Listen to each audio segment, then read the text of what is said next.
ఏలూరు జిల్లా ప్రజలను పెద్దపులి హడలెత్తిస్తోంది. బుట్టాయిగూడెం మండలం లంకపల్లిలో పెద్దపులి సంచారం కలవరపెడుతోంది. కొయ్యాలగూడెం మండలం, బుట్టాయిగూడెం మండలం మధ్య పెద్దపులి సంచరిస్తూ ఉన్నట్టుగా తెలుస్తోంది. లంకపల్లి గ్రామంలో పెద్దపులి పాదముద్రలను అటవీశాఖ అధికారులు గుర్తించారు. వారం రోజుల వ్యవధిలో ఇదే పరిసర ప్రాంతంలో పులి సంచరించడంతో భయభ్రాంతులకు గురవుతున్నారు చుట్టుపక్కల జనం.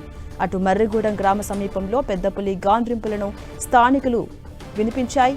నిన్న సాయంత్రం వ్యవసాయ పనులు ముగించుకుని ఇంటికొస్తుండగా పులి గాండ్రింపులు విన్నారు జనం. సరిపల్లి, వంక, బొత్తప్పగూడెం గ్రామాల ప్రజలు భయాందోళనకు గురవుతున్నారు. ప్రజలు ఇళ్ల నుంచి బయటకు రావద్దని రెవెన్యూ శాఖ అధికారులు స్పీకర్స్తో హెచ్చరికలు చేస్తున్నారు. ఇదే అంశంపై మరింత సమాచారం మా ప్రతినిధి శ్రీనివాస్ అందిస్తారు. శ్రీనివాస్,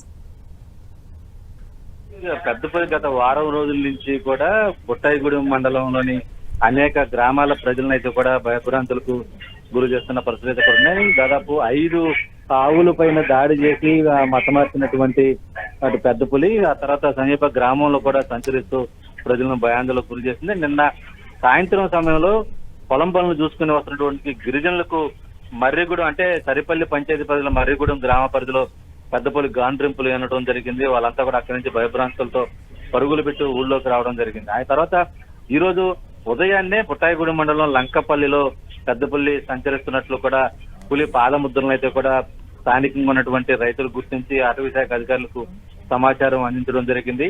అయితే అటవీశాఖ అధికారులు ఆ పులి ముద్రలను గుర్తించి తిరిగి మళ్ళీ ఏదైతే పెద్దపులి అటవీ ప్రాంతం నుంచి బయటకు వచ్చిందో అదే ప్రాంతం గుండా మళ్ళీ అటవీలోకి వెళ్ళిపోతున్నట్లుగా కూడా అటవీశాఖ అధికారులు అయితే కూడా ఒక నిర్ధారణకు రావడం జరిగింది. అయితే వారం రోజుల పాటు బుట్టాయిగూడెం మండలంలోని వివిధ గ్రామాల ప్రజలను భయభ్రాంతులకు గురి చేసినటువంటి పెద్దపులి నిన్న ఒక్కరోజే ఎక్కడా కూడా దాడి చేయకోకుండా ఉన్న పరిస్థితి. అయితే ఈ రోజు ఉదయాన్నే అటవీ ప్రాంతంలో తిరిగి మళ్ళీ పులి వెళ్ళిపోతున్నట్లు పాదముద్రలు గుర్తించినటువంటి అటవీశాఖ అధికారులు స్థానికంగా ఉండే ప్రజలకు కూడా సమాచారం ఇవ్వడం జరిగింది. అయితే పరిసర ప్రాంత ప్రజలంతా కూడా కొంత అలర్ట్ గా ఉండాలి, ఎక్కడికక్కడ ఒంటరిగా బయటకు రావద్దని చెప్తున్నారు.